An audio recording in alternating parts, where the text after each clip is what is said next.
अस्सलामुअलैकुम everyone, welcome back to the Sheri Dev academy. तो पिछली वीडियो में हमने HTML का बेसिक स्ट्रक्चर और फर्स्ट वेब पेज बनाया था। आज की वीडियो में हम तीन बहुत इंपॉर्टेंट चीज़ें सीखेंगे, जिसमें सबसे पहले है HTML लिस्ट, उसके बाद बोल्ड और स्ट्रॉन्ग टैग, देन हम सीखेंगे इमेज टैग। ये तीनों चीज़ें बहुत ज़्यादा कॉमनली यूज़ होती हैं वेबसाइट के अंदर, इसलिए वीडियो को एंड तक ज़रूर देखें। तो हम सबसे पहले शुरुआत करते हैं अपनी पहली वीडियो से। पहला जो हमारा सेक्शन है, जो हमारा पहला पार्ट है इस वीडियो का, वो है HTML लिस्ट। लिस्ट जो है, लिस्ट का मतलब होता है कि आइटम्स ऑफ कलेक्शन, आइटम का कलेक्शन जो होता है वेबसाइट के ऊपर। जब आप चीज़ें लिस्ट होती हैं तो वो एक सीक्वेंस के अंदर नज़र आती है, एक रीडेबल होता है और एक मतलब एक तरतीब बनी होती है उनकी। वो नंबर्स में हो सकती है, डॉट्स में हो सकती है, वन उसके बाद एरोज में हो सकती है, तो वो एक लिस्ट बनी होती है। अब इस HTML लिस्ट के अंदर जो है तीन पार्ट्स हैं टोटल, जिनमें से पहला होता है ऑर्डर लिस्ट। अब ऑर्डर लिस्ट क्या होता है? ऑर्डर लिस्ट के अंदर नंबरिंग होती है 1 2 3 4 5 6 अप टू सो, जितनी भी आपकी लिस्ट के ऊपर डिपेंड करता है, जितनी भी ज़्यादा आपने लंबी लिस्ट बनाई हो, जैसे स्टेप्स या सीक्वेंस के हिसाब से। फिर आती है अनऑर्डर लिस्ट। अनऑर्डर लिस्ट के अंदर बुलेट्स यूज़ होती हैं, यानी कि जो डॉट फॉर्म होता है, डॉट्स के अंदर जो है आपकी लिस्ट बनती है। इसके अंदर हमने एक फंक्शन यूज़ करना होता है, एक टैग यूज़ करना होता है LI। LI का मतलब होता है लिस्ट आइटम, जिसके अंदर हमने हर एक चीज़ लिखनी होती है जो भी हम लिस्ट में ऐड करना चाहते हैं अपनी। फिर तीसरी चीज़ आती है डिस्क्रिप्शन लिस्ट। डिस्क्रिप्शन लिस्ट जो है वो अभी हम नहीं पढ़ेंगे, क्योंकि वो ज़रा थोड़ा लेंथी काम है, वो हम आगे चल के पढ़ेंगे, क्योंकि उसके भी आपको समझ नहीं आएगी। अभी सिर्फ हमारा मेन फोकस होगा इन दो के ऊपर, अनऑर्डर लिस्ट और ऑर्डर लिस्ट। तो अनऑर्डर लिस्ट जो है उसको हम रिप्रेजेंट करते हैं UL से, और ऑर्डर लिस्ट जो है उसको हम रिप्रेजेंट करते हैं OL से। तो अभी हम स्टार्ट करते हैं कि कैसे ये जो है लिस्ट वगैरह बनती है।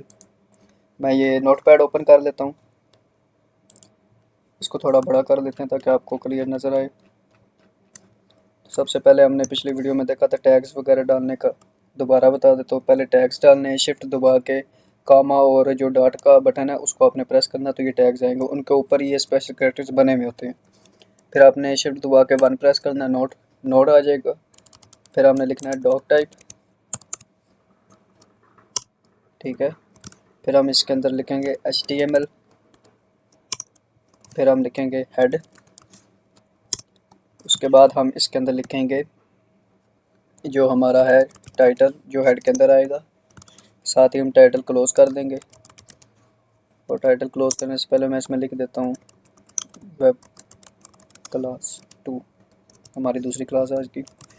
फिर हम जो है हेड को भी क्लोज कर देंगे।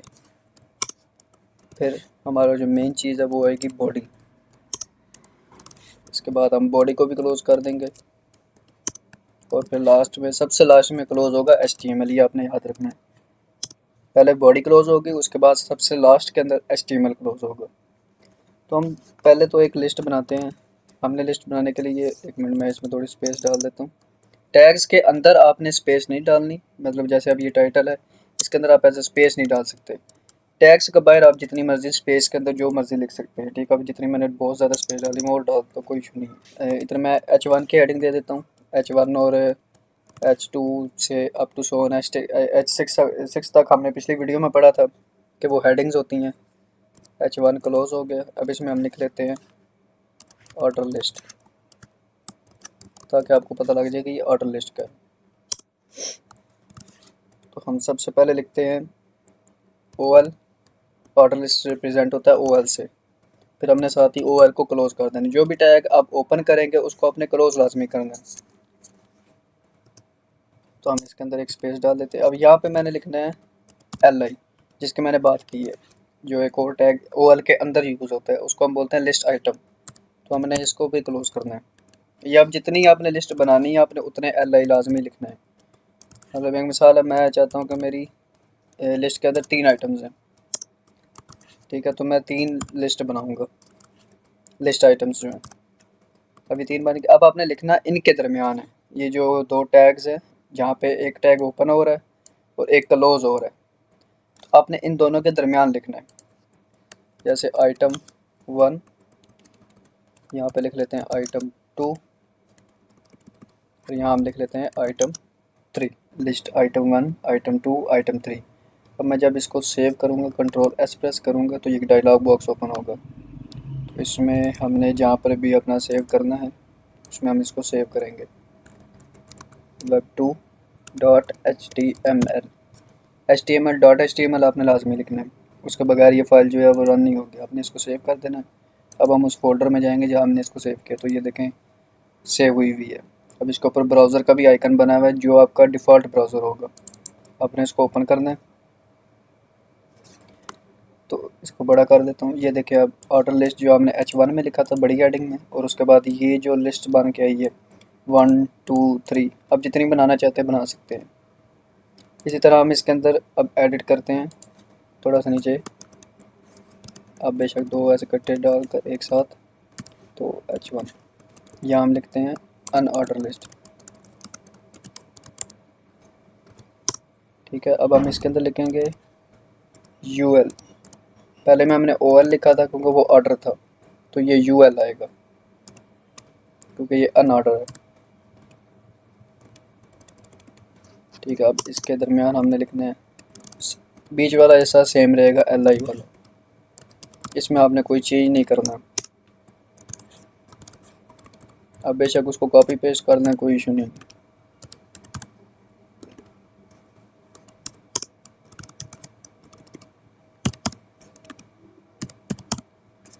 ठीक है, अब इसके अंदर हम लिख लेते हैं आइटम्स।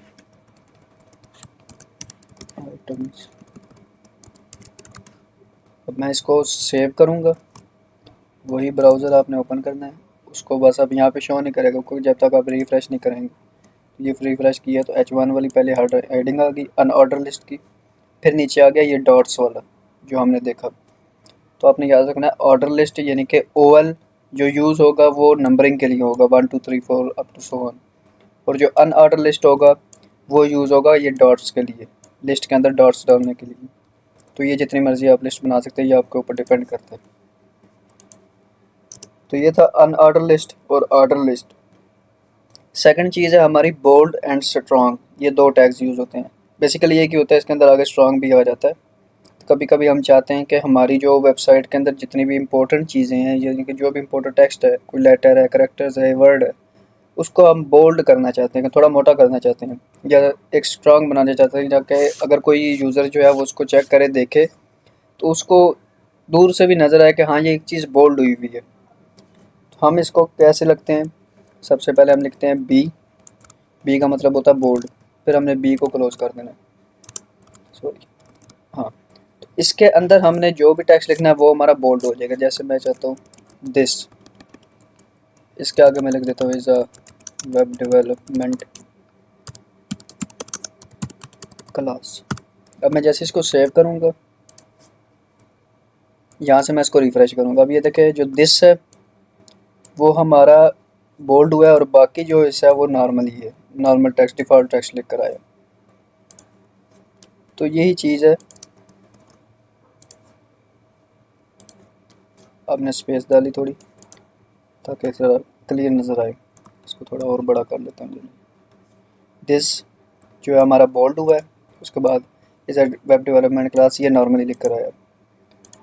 इसी तरह अब अगर मैं चाहता हूँ कि इसको हम स्ट्रॉन्ग वे में लिखें, तो हम ऐसे लिखेंगे।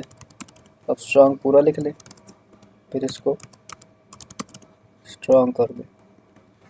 इसमें हम लिखते हैं दिस, बीच में हमने स्पेस नहीं देनी, नॉर्मल लिखना है। अब मैं इसको सेव करूँगा, रिफ्रेश करूँगा, तो ये देखें दिस जो है सेम उसी तरह ही आएगा। आप चाहे स्ट्रॉन्ग लिख लें या बोल्ड लिखें, वो एक ही बात है। ठीक है, तो अगर मैं चाहता हूँ कि मैं इसको पूरे को बोल्ड करूँ, पूरे को स्ट्रॉन्ग वे में लिखूँ, तो हम इसको इस तरह लिखेंगे। स्ट्रॉन्ग को रिमूव कर देंगे, हम इसके शुरू में बोल्ड लगा देंगे बी, और उस पूरी लाइन के एंड पे बोल्ड लगाएंगे बी क्लोज। जैसे इसको सेव करेंगे तो ये पूरी एक लाइन जो है वो बोल्ड हो गई है। तो ये जो हमारी पूरी लाइन है ये एक बोल्ड हो गई, this is a web development, और बाकी जो है वो नॉर्मली लिख कर आएगा। तो ये एक बोल्ड एंड स्ट्रॉन्ग टैग था। उसके बाद हम देखेंगे इमेज टैग। अब किसी भी वेबसाइट के अंदर इमेज लगाना लाजमी होता है क्योंकि वेबसाइट को वही एक चीज़ है जो अट्रैक्टिव बनाती है। जब तक इमेज नहीं लगेगी आपकी वेबसाइट के ऊपर कोई भी ज़्यादा ट्रैफिक नहीं आएगी, क्योंकि वो एक सिंपल वेबसाइट है। आपने कभी कोई वेबसाइट ऐसी देखी है जिसके अंदर इमेज ना लगी हो? तो हम इमेज लगाएंगे। इमेज लगाने के दो तरीके हैं, एक होता है एक सेम फोल्डर का होता है और एक होता है सेपरेट फोल्डर का। अब ये सेम और सेपरेट क्या चीज़ है? आपकी अगर इमेज है, मिसाल है, इसी फोल्डर में पड़ी, जिस फोल्डर में आपकी जो फाइल है ये वेब डेवलपमेंट की जो डाटा एक्सटीएमएल फाइल है, इसी के अंदर अगर आपकी इमेज पड़ी है तो उसको हम बोलते हैं सेम फोल्डर में। हम यहाँ से कोई इमेज एक डाउनलोड कर लेते हैं।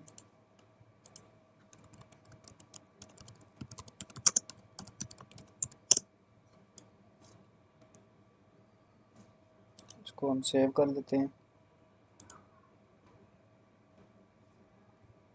हम सेव करेंगे उसी फोल्डर में जहाँ पर हमारी फाइल पड़ी हुई है डॉट एचटीएमएल वाली। ये इमेज हमारी सेव होगी, इसको आप क्रॉस कर दें, हमें इसकी अब ज़रूरत नहीं है। अब ये देखा, अब इमेज जब आपने सेव कर लेनी उसके बाद आपने एक चीज़ उसकी चेक करनी है, प्रॉपर्टीज़ में जाना, राइट क्लिक करके उसके अंदर आपने उसकी जो है एक्सटेंशन देखनी है, जहाँ पे ये डॉट जेपीजी लिखा हुआ है। तो हम सबसे पहले यहाँ पे एक टैग ओपन करेंगे, इमेज src, फिर इज इक्वल टू, और ये डबल डॉट। अब ये जो डबल डॉट है ये है शिफ्ट के ऊपर ही है बटन, आपने शिफ्ट दबा कर ही उसको ओपन करना है। यहाँ पे हम इमेज का जो है वो नेम और उसकी एक्सटेंशन लिखेंगे। आपने जो भी चीज़ ऐड करनी है उसका नेम और एक्सटेंशन आएगी। तब इसका नाम मैंने रखा था ऐसे, तो यहाँ पे ऐसे डॉट जेपीजी, ऐसे उसका नेम है और जो डॉट जेपीजी है वो उसकी एक्सटेंशन है, वो आपने लाजमी लिखनी है। ठीक है, उसके बाद इसको सिंपली क्लोज कर देना, टैग को क्लोज करना है। इमेज टैग जो है वो वाहिद एक ऐसी चीज़ है जिसका आप जो है वो क्लोज़ नहीं कर सकते। उसका अलग अलग फ़ोल्डर भी हो सकते हैं लेकिन आप उसको क्लोज़ नहीं कर सकते। मतलब यहाँ पे अब ये नहीं लगा सकते कि क्लोजिंग इमेज, ऐसे नहीं होगा। सिंपल आपने इस तरह इसको लिखना है और उसके बाद सेव करना है, फिर हमने रिफ़्रेश करना है। अब ये देखें नीचे इमेज ऐड हो गई है, लेकिन ये बहुत ज़्यादा बड़ी इमेज है तो आप इसके अंदर विड्थ और हाइट भी दे सकते हैं। वो कैसे देनी है? आपने इसी के अंदर ही क्लोजिंग टैग से पहले, मतलब क्लोज़ करने से पहले आपने स्पेसिंग देनी है। यहाँ पे आपने लिखना है विथ, फिर इज इक्वल टू, और ये डबल डॉट या डबल कॉमास आप बोल सकते हैं। जैसे विथ जो है आप परसेंटेज में भी दे सकते हैं और पिक्सल में भी दे सकते हैं। जैसे मैं यहाँ 300 पिक्सल कर देता हूँ और साथ में हाइट भी दे देते हैं, equal to double dot, same ही दे देता हूँ मैं। फिर इसको सेव करना है कंट्रोल एस से, फिर वापस उसमें आना है और रिफ़्रेश करना है। अब ये देखें उसकी एक विथ और हाइट आ गई है। अब इसी तरह, अब ये तो था एक सेम फोल्डर, यानी कि जिस जगह आपकी जो HTML की फ़ाइल पड़ी है उसी जगह पे आपका ये इमेज भी पड़ा हुआ है। लेकिन अगर आप मिसाल है आपकी इमेज जो है, जैसे मैं कॉपी करता हूँ इधर बाहर पेस्ट कर देता हूँ या इस HTML वाले फोल्डर में कर देता हूँ यहाँ पे, अब आप ये इमेज सेपरेट फोल्डर में है। ठीक है, यहाँ से एक मिसाल हम डिलीट कर देते हैं। अब आपकी इमेज जो है वो सेपरेट फोल्डर में पड़ी हुई है। अब कंप्यूटर को ये नहीं पता कि आपकी इमेज कहाँ पड़ी है। ठीक है, तो आपने इसको एज इट इज़ रहने देना है। ठीक है, इस इमेज की फ़ाइल को भी आप यहाँ से जो है अंदर से रिमूव कर दें। अच्छा, तो अब हमारी इमेज जो है वो सेपरेट फ़ोल्डर में है। हमने इसको शो मोर ऑप्शन, प्रॉपर्टीज़ में जाना है। अब ये जहाँ पे आपका लिखा हुआ है ना लोकेशन, ठीक है, इसके आगे आपका ये एड्रेस लिखा हुआ है इमेज का। अब इसको कॉपी कर लें पूरे को। ठीक है, कंट्रोल सी से कॉपी, उसके बाद ओके कर दें, इसको छोड़ दें। हम वापस उसी फोल्डर में बेशक आ जाते हैं। अब यहाँ आपने ओपन करना, अब यहाँ पे आपने वही एड्रेस जो आपने कॉपी किया उसको पेस्ट कर देना है। ठीक है, फिर आपने एक स्लैश लगानी है।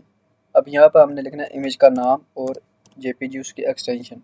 नाम और एक्सटेंशन तो आपने लाजमी ही लिखना है। आप इसको सेव करेंगे और ये देखो वापस आ गई। बल्कि मैं एक मिनट आपको ये पूरा जो है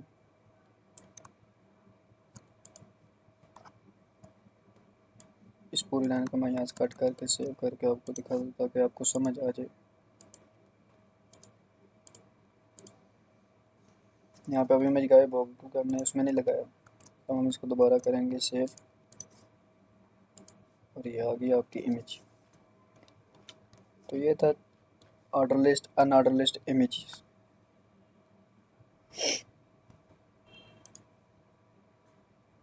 तो ये दो तरीक़ों से होती है, एक सेम फ़ोल्डर में और एक सेपरेट फ़ोल्डर में। तो हमने तीन चीज़ें आज पढ़ी हैं। एक सबसे पहले जो हमने पढ़ा वो ऑर्डर लिस्ट था, कि किसी भी लिस्ट को हमने ऑर्डर लिस्ट में कैसे कन्वर्ट करना है, उसके अंदर हमने नंबरिंग कैसे ऐड करनी है 1 2 3 4 5 6 7। ज़रूरी नहीं है कि यहाँ पर आप नंबर्स लिखें, आप नंबर्स ना भी लिखें। ये देखें, यहाँ से सेव करें तो ये देखें नंबरिंग में ही लिखा है, क्योंकि हमने उसके साथ LI और OL लगाया है लाजमी। फिर उसके बाद हमने देखा अनऑर्डर लिस्ट, कि लिस्ट को हमने डॉट्स के फॉर्म में कैसे जो है चेंज करना है, बुलेट्स के फॉर्म में कैसे चेंज करना है। उसका हमने जब किया, उसको सेव किया, तो यहाँ पे डॉट्स बनकर आ गए लिस्ट के साथ। फिर हमने देखा उसको बोल्ड कैसे करना है टेक्स्ट को, तो यहाँ पे हम स्ट्रॉन्ग भी लिख देते हैं, ताकि ये पूरी फाइल जो है मैं उसको आपको डिस्क्रिप्शन में दे दूँगा। फिर हमने देखा इमेज सीरीज़ जो है वो कैसे हम इमेज किसी भी चीज़ की कोई भी इमेज जो है हम अपनी वेबसाइट पे कैसे ऐड करते हैं। एक होती है सेम फोल्डर से और एक होती है जो है इसको सेपरेट फ़ोल्डर से। सेम फ़ोल्डर भी लगा लेता हूँ मैं इसमें, यहाँ से हम इसको रिमूव कर देंगे।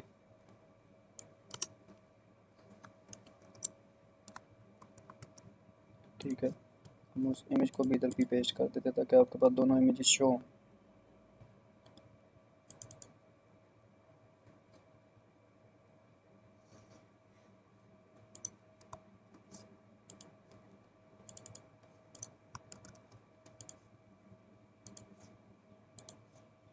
हमारे पास दो दो इमेजेस आ गई हैं। ये फिर हम आगे CSS वगैरह में देखेंगे कि इसको कैसे एडिट करना है, उसके बाद किस हिसाब से इसके अंदर लेंथ वेथ वगैरह सारी चीज़ें ऐड करनी है। तो यही फ़ाइल है जो इसको मैं आपको उसमें पेश कर दूँगा डिस्क्रिप्शन में भी, तो आप वहाँ से इसका पूरा कोड भी देख सकेंगे। तो यही तीन चीज़ें थी जो हमने आज प्रैक्टिकली वे में देखा है। एक अनऑर्डर लिस्ट बनाना, उसके बाद एक लाइन को बोल्ड करना या किसी भी इमेज या टेक्स्ट को बोल्ड करना, फिर किसी भी वेबसाइट के अंदर इमेज ऐड करना। तो ये आपको कमेंट में भी बताना है कि इमेज प्रॉपर्ली आपके पास शो हुई है या नहीं। जब तक आप प्रैक्टिस नहीं करेंगे आपको नहीं समझ आएगी। HTML लिस्ट, बोल्ड और स्ट्रॉन्ग टैग, उसके बाद इमेज टैग। तो नेक्स्ट वीडियो में हम सीखेंगे लिंक्स को ऐड करना। एंकर टैग और लिंक्स टैग एक ही होता है। फिर इंटरनल और एक्सटर्नल लिंक्स और भी कुछ चीज़ें हम और ऐड करेंगे इसके अंदर। तो अगर आपको वीडियो पसंद आई हो तो लाइक करो, चैनल को सब्सक्राइब कर देना और मिलते हैं फिर नेक्स्ट वीडियो में। अल्लाह हाफिज़।